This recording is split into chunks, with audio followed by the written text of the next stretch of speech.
সোমবার সকাল থেকে নিখোঁজ থাকার পর মুর্শিদাবাদের ধুলিয়ানে হিজলতলার একটি পুকুর থেকে নুসরাত জাহান নামে একটি ছোট্ট শিশুর মৃতদেহ উদ্ধার ঘিরে ব্যাপক চাঞ্চল্য। ওই শিশুটির বাড়ি ধুলিয়ান পৌরসভার ৩ নম্বর ওয়ার্ড হলেও পরিবারের লোকজনের সঙ্গে হিজলতলা এলাকায় বেড়াতে এসেছিল ছোট্ট শিশু কন্যাটি। যদিও অসাবধানতা বশত পুকুরের জলে তলিয়ে যায় সে। বহু খোঁজাখুঁজি করেও খুঁজে পাওয়া যাচ্ছিল না তাকে।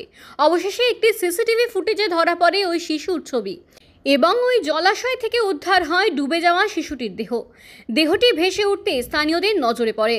খবর পেয়ে ঘটনাস্থলে পৌঁছায় পুলিশ। ছোট্ট শিশু কন্যার মৃত্যুতে শোকাচ্ছন্ন পরিবার সহ গোটা এলাকা।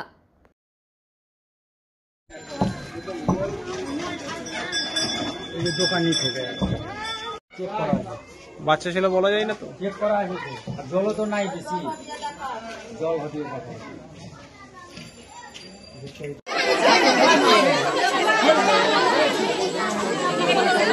ফোন করলে আসবে।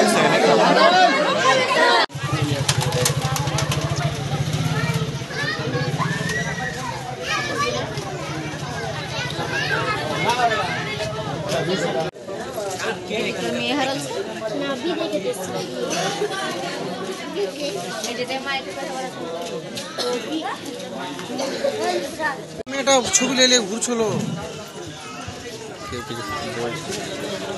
কোথায়, দিন হারিয়ে গেলে তো খোঁজ পাওয়া যাচ্ছে না।